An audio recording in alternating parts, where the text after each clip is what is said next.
Can we give it up for Naomi as she comes on up? Who is excited to talk about pornography? Oh. Yeah. Okay, you guys, this is life-altering, life-changing conversations, all right?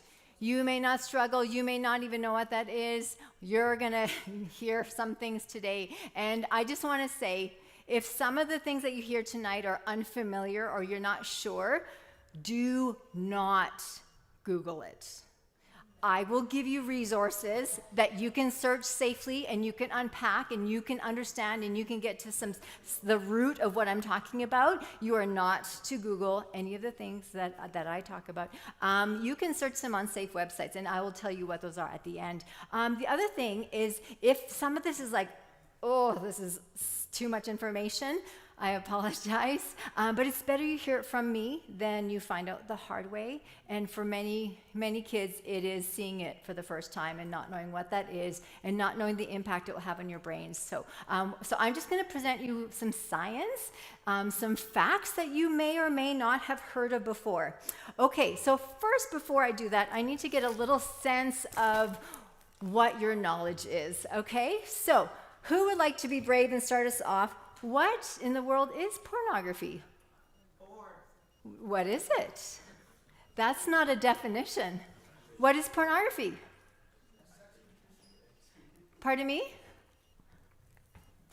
It was a sex condition. Okay, all right. Okay, anybody else? Pass that back. Anybody else? What is pornography? We heard a sex condition. Yeah. Recording sexual activity. Okay, that's a bit closer. Anyone else? What is it?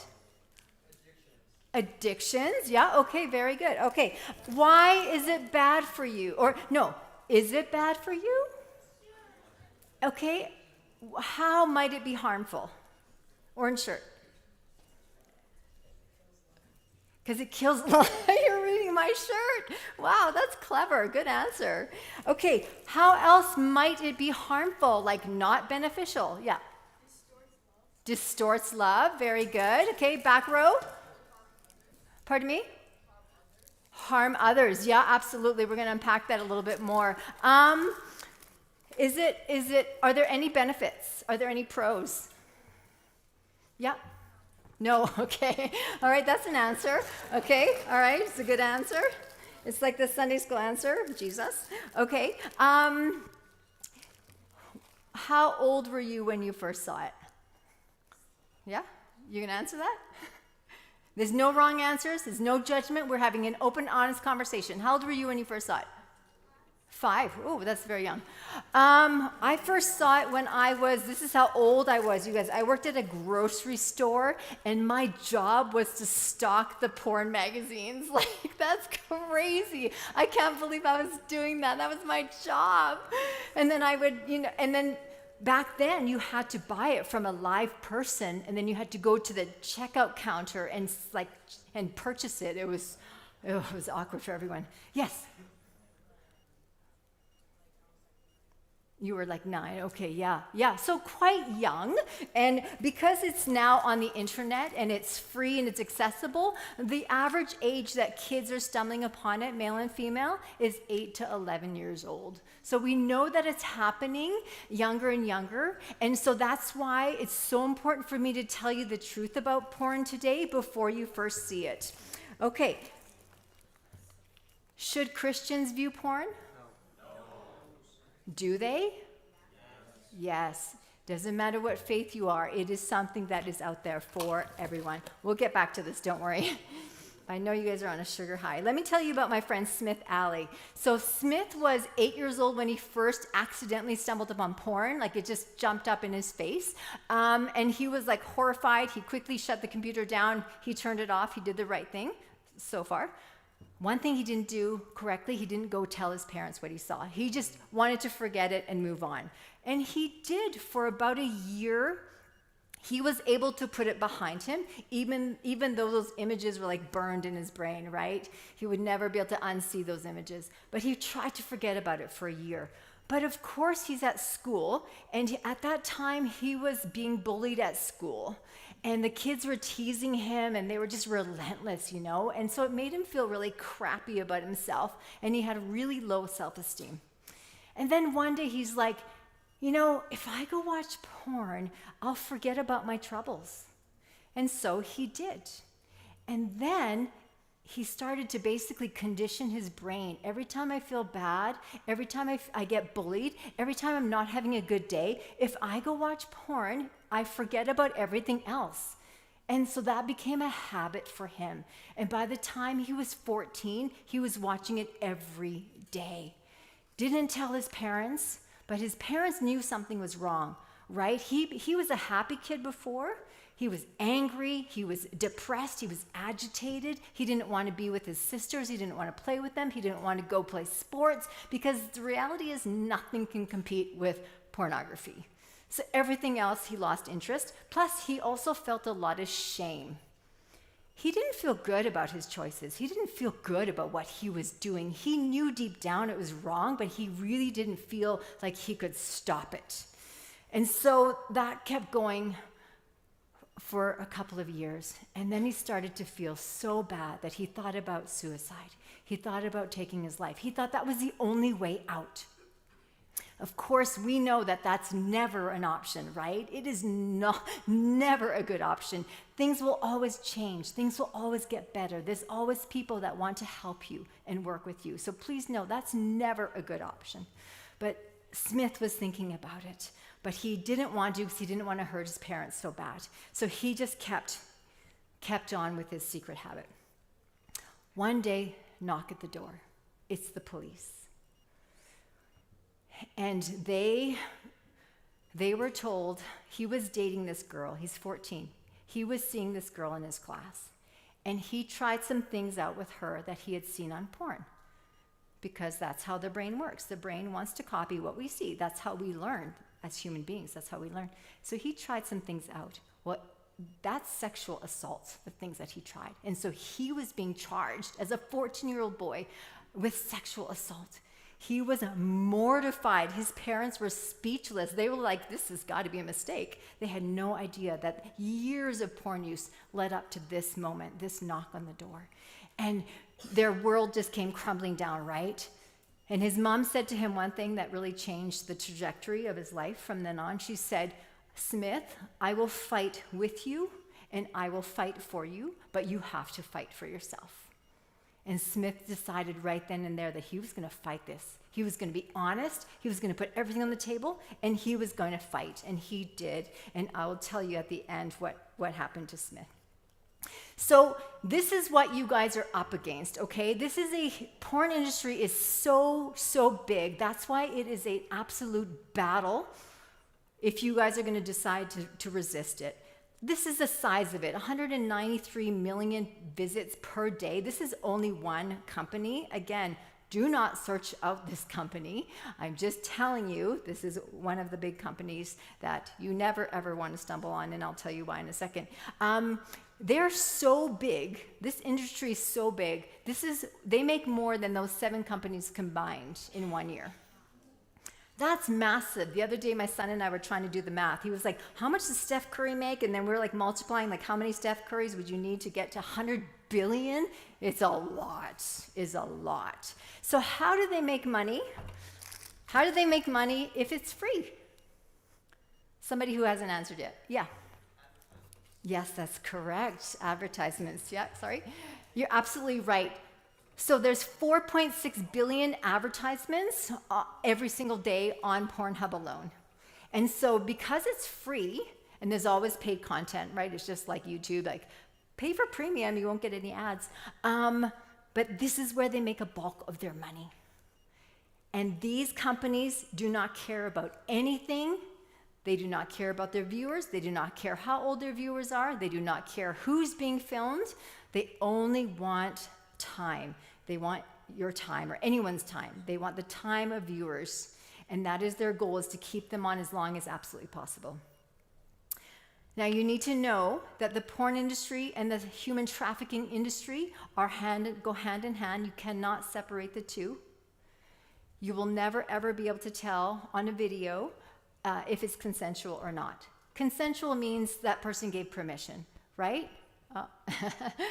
We talked about the Wi-Fi here being so bad, and there we go.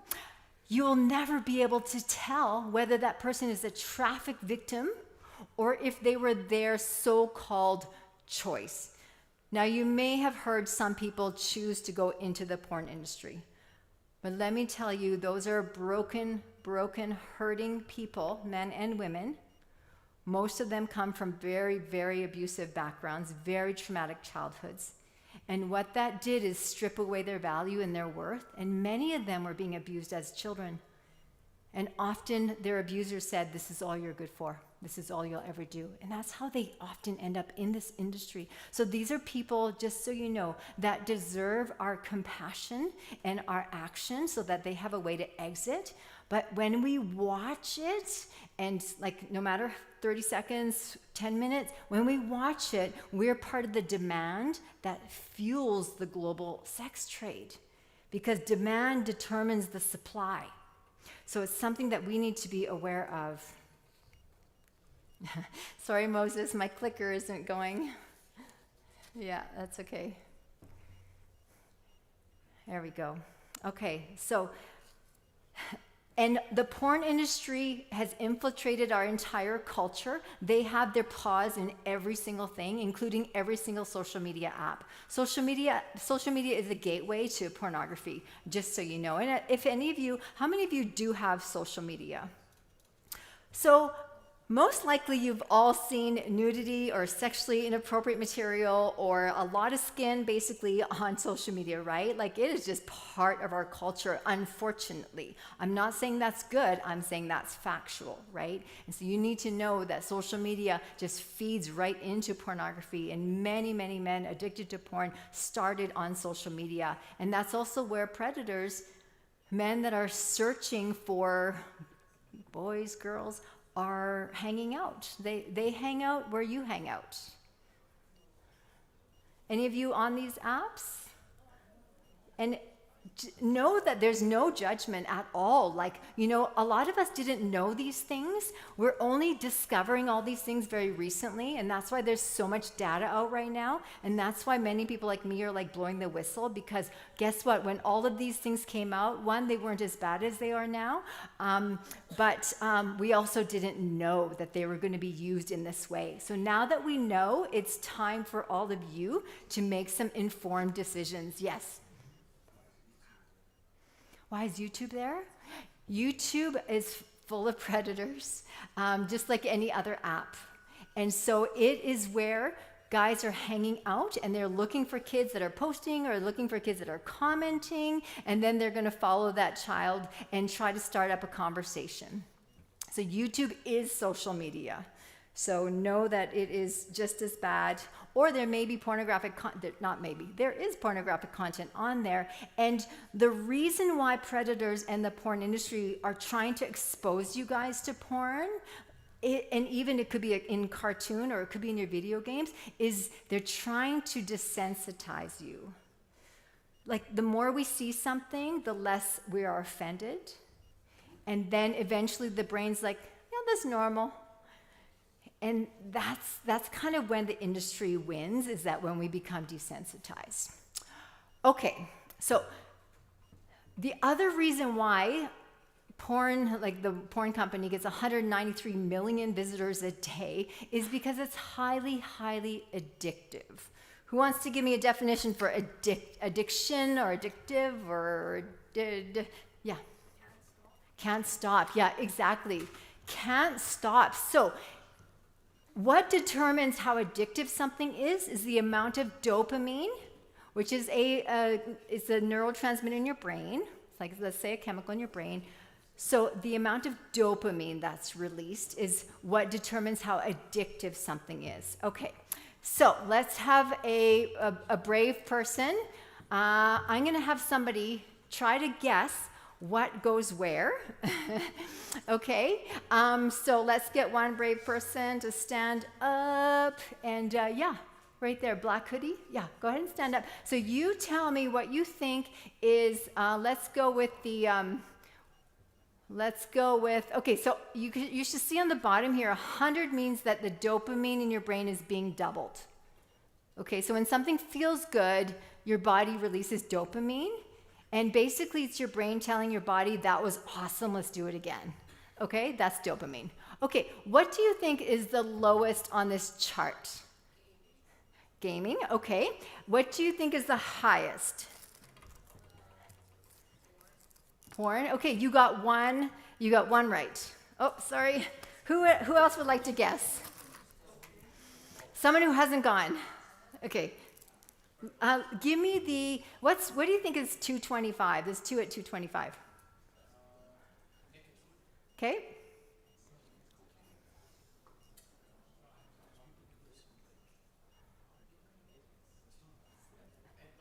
Yeah, what do you think is the other 225? Nicotine and cocaine. Okay, I can't remember what it is, so I got to click to the next slide. Okay, let's see if he was right. He got cocaine. Okay, nicotine was a bit lower. Okay. There's no way?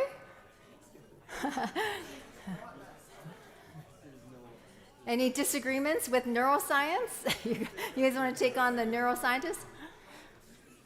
When I was driving down today, I actually listened to a podcast, and they said that the gaming today is equivalent to, well, I have it here, is equivalent to cocaine. Like, it is that addictive because it's so well programmed, it's so well designed. Do you know that all of these social media apps, pornography, as well as the gaming companies, they hire the top neuroscientists in the world to help them make their product as addictive as possible?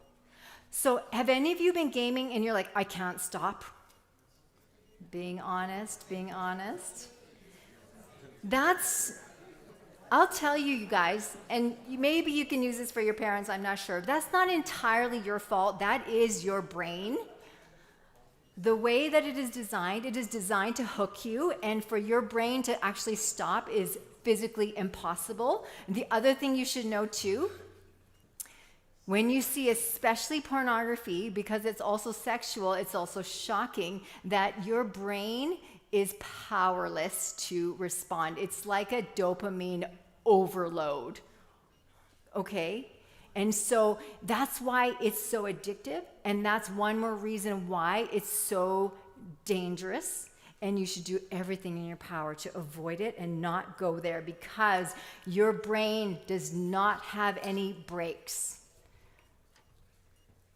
The average brain for a boy doesn't finish developing. That means the brakes are not installed until you're in your mid-20s.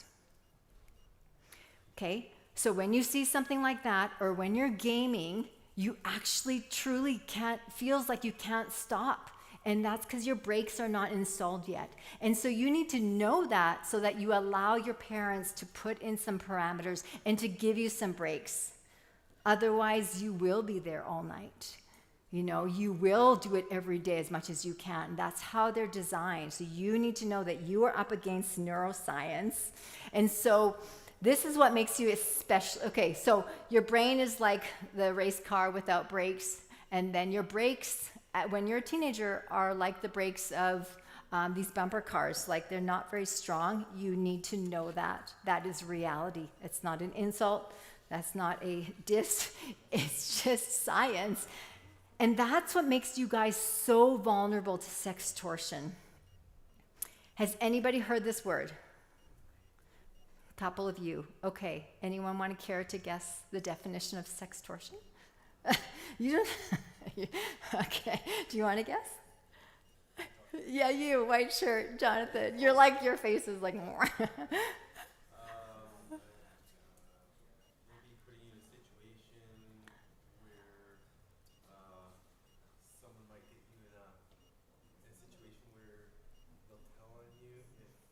Should we give him a chocolate bar, you guys? Is that a sufficient answer? I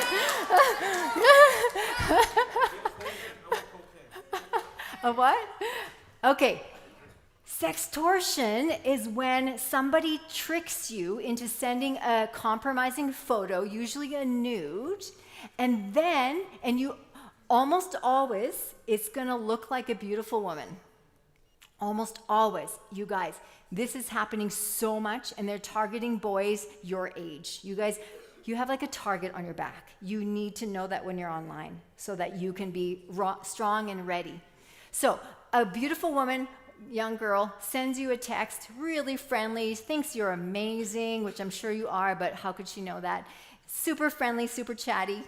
And very quickly, the conversation gets very intimate, and very quickly, she's asking you for a nude.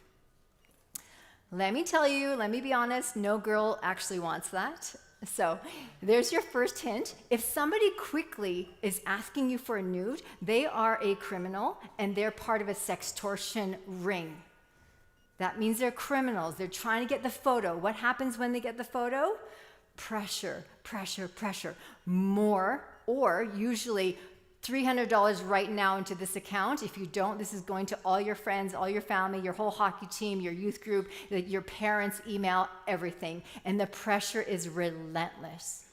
So many, and then they'll start to say, if you can't, you might as well take your life. Like, just do it. No one, like, they're brutal. One boy that sadly fell to their pressure, he received, it was like 200 texts within a matter of hours, just unrelenting pressure.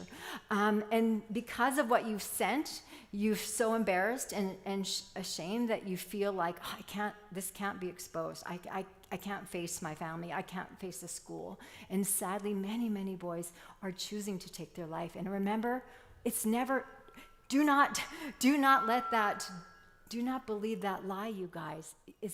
There's always a way out. There's always help. There's organizations that are there to help you. Taking your life is not an option for you, okay? It's always going to look different in the morning, okay? And you also need to know, if you send money, do you think they'll be like, thank you, it's been nice doing business with you? What will they want? More money, exactly. Behind sextortion rings are gangs and criminal groups, mainly right now Nigeria and the Philippines. And this is not anything to do with any culture. It's also popping up in Canada as well. So don't think this has anything to do with any ethnicity. But the reality is that these are impoverished communities, and they see this as an easy way to make money. And so these gangs hire and train young boys who are tech savvy, and they can easily pretend to be a young woman. And so that is sextortion, and it's happening a lot, okay? So don't accept a friend request from somebody you know. If it's a super hot chick, think about these young men in impoverished countries. It's not worth it for you, it's not worth it for them. All right. So we talked about porn a little bit. I want to get back to that. You need to know, and again, it's better you hear this from me than you go search it out yourself, because nothing can prepare you for what you will see if you search up porn or sex or click on any kind of a pornographic website. Please trust me on this. Nothing can prepare you for what you will see, and you cannot unsee it ever. And we know that it's addictive, right? It releases a ton of dopamine in your brain, which is like pulls you in. It's like hooks. It's going to pull you in, okay? You need to know 90% of what's out there is violence. It's violence against women and girls. Women and girls that did not choose to be there or didn't have the ability to make another choice, okay? Or in some of it is against men and boys as well, but it is just violence. This has nothing to do with sex. This is a leading researcher that has viewed thousands of videos for research, and her definition of what you will see in 2 clicks, it is not sex, it is torture. You need to know that. A lot of kids right now are going to pornography to learn about sex because their parents are not teaching them, and they're not doing their job, and they're not giving them proper information. And the other thing too, from the church, you should be hearing that sex is good, it's God's design, it's beautiful, it's something to wait for, it's something to be cherished, to be protected. It's not something to watch, it's not something to film, it's not something to watch someone else doing it. And again, remember this, it's not sex anyway, what you're seeing. It is a crime scene. And that is based on research, okay? 90% of the scenes is a crime scene. It shouldn't have been filmed. It should not be done. And it was never meant for anyone. God does not want you to see it. You do not want to see it. I talked to so many men, you guys, they felt they couldn't talk to anybody. And do you think this addiction goes away when you get married or when you move out on your own or when you go to Bible college? No, it will follow you around if you let it, if you are not proactive. And I got to tell you guys, like, this is a battle because for some strange reason, our culture has embraced pornography. You'll hear it, this guy, some guy on YouTube, he sings about it. He's like, he just thinks it's great. And he actually sings about hurting women, hurting girls. And so he's making it like this is what men do. And that is a lie. We have to really be ready to identify the lies in our culture, and we have to reject it. And we have to be careful what we're listening to. Because if you're seeing it and you're hearing it, it will start to influence your brain. And you'll be desensitized, and you will start to... you will be tempted to act it out or try it out because your brain is wired that way. So you have to really protect what you see, what you listen to. Okay. Because you guys, how much dopamine was released by watching porn? Do you remember? 1,000%, okay? And if you saw in that graph, this is God's design, okay? So when two people who love each other, who are married, committed for life, when they have sex, it's 100% release. That's the most amount that God designed our bodies to produce. 1,000% is not realistic. It's fake, right? And our body, our brains can't handle that. Our brains don't like that. And your brain likes balance. So when you have a dopamine hit, like say you had that chocolate bar, you get a little spike of dopamine, it's going to come back down to balance. When you have cocaine or you watch porn or you have like nicotine, whatever, your dopamine spikes and then it goes down, and you want to have a craving before, or withdrawal, like, oh, I need to have more sugar or I need to video game. And your brain is like down here at the dopamine level, and then slowly, if you don't give in, it'll go back to balance. But what happens is when you keep giving it this much dopamine, the brain's like, stop, like I can't handle that much. And the brain will actually start to shrink. So porn actually shrinks your brain and rewires it. And what happens in this situation, you will lose all interest in anything else because nothing can satisfy your brain like another hit of pornography or whatever your drug of choice is. Okay, not everyone who views porn is going to get addicted, you guys, but you don't know if you are more susceptible to it or if your friend is. And the more you watch, the more it will shape your brain and it will actually educate your desire. That means it will start to give you ideas that it's not that bad, or you should try this, or you should look at this. Like it will just keep feeding you. It's an endless supply. I want to show you, yes.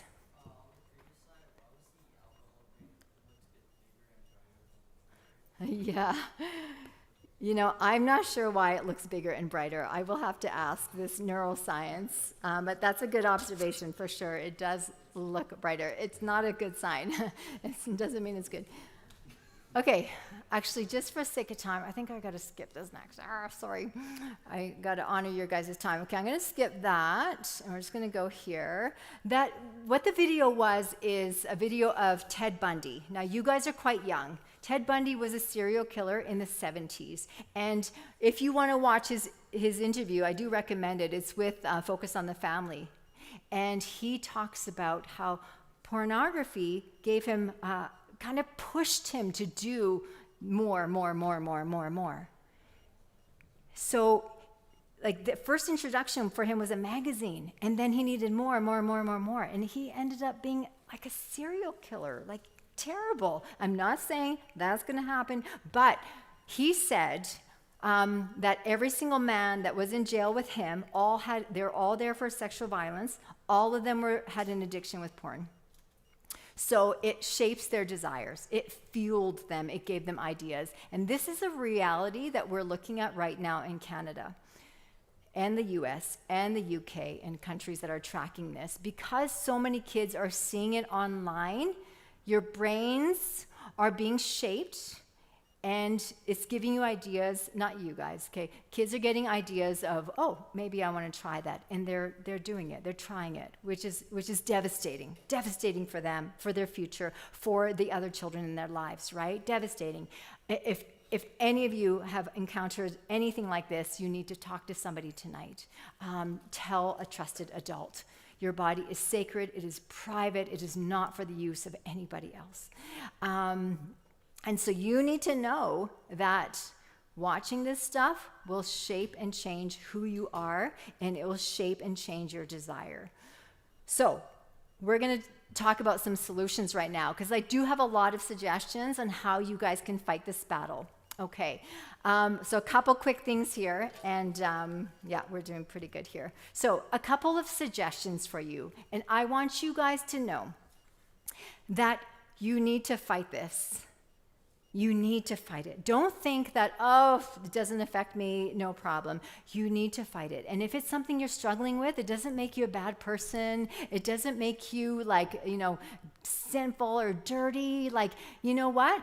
Why wouldn't you click? Like, why wouldn't you be curious? That's how God made your brains, right? And you guys are used to going to Google for everything. And so it makes sense why a lot of kids seek this out. It does make sense.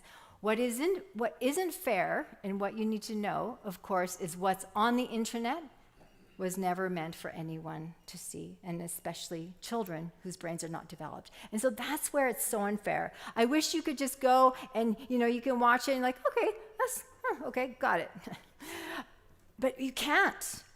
You can't. And you live in a culture where you're constantly being thrown these sexual images, right? And where Satan is just like constantly tapping on your shoulder like, hey, click here. Want to see this? Want to see more? Want to look at this? Like, it's a brutal time, but I believe that you guys together in community can fight this, and you cannot fight it alone. The worst thing here is secrecy and shame. Talk about it often, ask your leaders questions, share stories, share instances, share what you saw, how it made you feel. The more you talk about it, the better. Okay? So this guy was in prison, and he'd never been in prison before. His name is Kyle from Hawaii. And in prison, because he didn't come from a violent background, he didn't know how to fight. And so every day he was beaten by the other criminals because he was in maximum security. And then one day his roommate just like slugged him really hard and said, you need to know where you stay, which means that you need to realize you're in prison. You need to fight back. And I'm telling you guys, you need to know where you stay. You need to know the culture you're in, and you need to fight. If you do not have a battle plan, you're high risk. You're vulnerable. Okay? Most of the men who are addicted to porn, they do not have purpose. Purpose is key for you guys to resist this temptation. Find your passion. Try lots of things. Live life. Get out there. Meet people. The more you guys pursue other things off of your device, the less likely you will be sucked into this crazy thing called the internet. Here's another thing.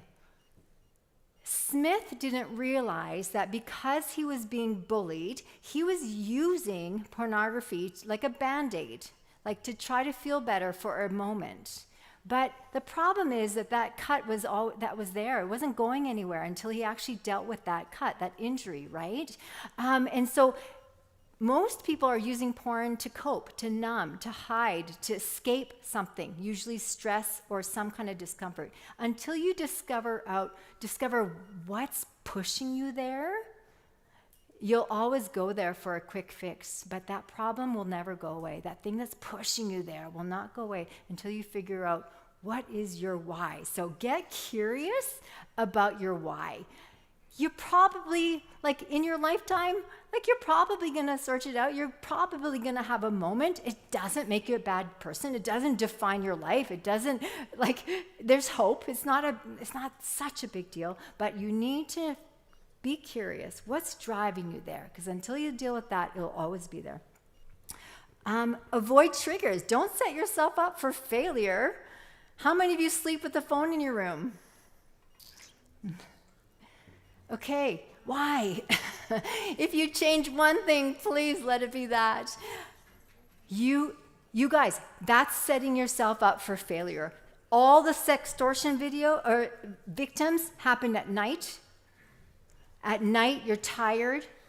You think no one's watching. You think you have full anonymity. You feel a bit risque. You're getting excited because there's chats going on, stuff like that. Almost all sextortion happens at night. There are parents waking up in the morning and their son is dead in the room. Do not do that. Don't put yourself at risk. The boy that took his life in Winnipeg, it was 3 hours from the time that he got that first chat to the time he took his life. 3 hours. If he just deleted it and moved on, like, life would look so much different. These are kids that don't get a second chance. Do not become one of those. Get it out of your room. Buy yourself an alarm clock. Like, you have to have a battle plan. Really cheap alarm clocks at the thrift store. Some of you may need to delete an app. Why tempt yourself? You know, it's like Snapchat's the worst. It's full of pornography and links to porn. Do you need it? Like, I just want you to realize this is a battle and you guys have to be aggressive because this culture is out to get you. And it can be done. Who are your linemen? Who's your backup? Who are the people you can talk to? Your leaders, great. I hope it's your parents as well. You need to be able to talk to somebody about the things that you see online. And your parents need to be ready for that. They need to be there to listen to what you have to say, to embrace and to not freak out and not take your devices, but to have good conversation. I will be here for a parent talk sometime in the fall, so you make sure you tell your parents they need to come too, because we have to train our parents how to deal with this stuff. The opposite of addiction is community. Find your community, talk to people. There are amazing online communities. A couple of them that I really like are here. Satya Sam, he was a PK, pastor's kid, addicted for 15 years. Now he helps other men. Reboot Nation, same thing. Guy was heavily addicted. Now he helps other guys. They have a great anonymous forum if any of you want to chat with other boys and guys that are having similar struggles. But remember, if somebody on that chat is too friendly and wants to take your conversation elsewhere, no. Like, you have to be alert all the time, right? This is an interesting guy. He used to be a porn actor. Did over 1,000 films. Now he's a pastor. Like, God can use anyone and anything, and he redeems lives. This is Joshua Broom. He's so cool, and he's really speaking out against pornography. Some other guys that have won their battle with porn. Again, if you want to be inspired, you can go into TED Talks and search. You can search porn on TED Talks because it will give you some talks, some safe talks about it. So what happened to Smith? He started to fight. He got an accountability group. He was very open with his family. He was in recovery. He got rid of his phone. He was proactive. He put in barriers and boundaries. And he's free now. He started 2 companies before he's 20 years old. And he actually educates and he helps families with internet safety and stuff like that. So his worst day, his worst mistakes did not define him. He used that as a stepping stool to move on and do something bigger and better and be fully used by God. Couple quick things here, and then we are out of here. You guys, these are life-saving words. Okay, you're going to make a mistake. If not, something's wrong with you. You're gonna make a mistake. I make mistakes all the time. I'm going places on the internet that I shouldn't go. I'm spending way too much time here when I should be doing it over here. Like, you're gonna make mistakes. Pop-ups come up, links, all these notifications and stuff like that. You're gonna make mistakes. If you do, it doesn't define you. It's not the end of the world. Talk to somebody about it. Move on. Use it to learn from. use it to get accountability. Talk to your friends. Ask them how they're doing, because I guarantee you, if you're struggling, they're struggling too. These are safe places to learn more about pornography. I know you're not going to remember these. I'll make sure we leave a copy behind. But Brain Heart World is a great documentary about how porn impacts the brain. Consider Before Consuming, great podcast. If you really want to know about porn and how it affects our brains and our bodies and our hearts, go to the science, go to the real stories. Fight the New Drug, where I get my t-shirt. If you want to be a fighter, if you want to start conversations, if you want to challenge your friends, you wear something like this, it's a great conversation starter. And the Bible is full of encouragement, you guys, full of encouragement. Don't see it as a place that's like wagging its finger against you. No, the Bible is for you. God is for you, and he will and wants to walk with you through this crazy world, this crazy stage of life called being a teenager, and he will equip you. He has plans for you. He has a purpose for you, and anything online is just to try to kind of distract you. So fight the battle. Know that you'll make mistakes. Don't fight it alone. Do it together. No shame. There's no shame. Now that we know, you guys have to make choices. So, if you would like to leave me a little review, I'd love to hear what's one thing you're taking away tonight, or maybe one thing that you're going to do differently. If you're going to maybe delete one app, I'd love to know. In the back, I have some response cards. You can just write a quick sentence or so if you have time. But anyways, thank you for your attention. I am for you. I'm praying for you. Your leaders are praying for you. We believe in you, and know that you're not alone in this battle. So if there's anything that you're carrying that's feeling heavy, talk to someone tonight. Please text your leader tonight. Don't carry it another day. Okay? Thanks, you guys.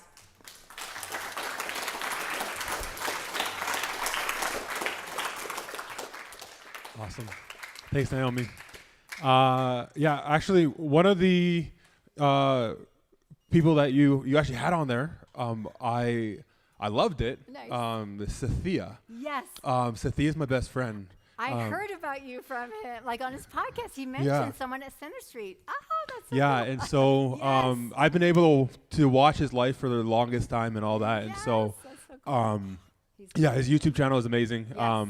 But honestly, if you're struggling with anything in this area, come talk to me. Talk to any of your leaders. We want to make sure that you have the resources to actually fight this really well. Yeah. Besides that, thank you. Yes. Thank you. You did an amazing job in that.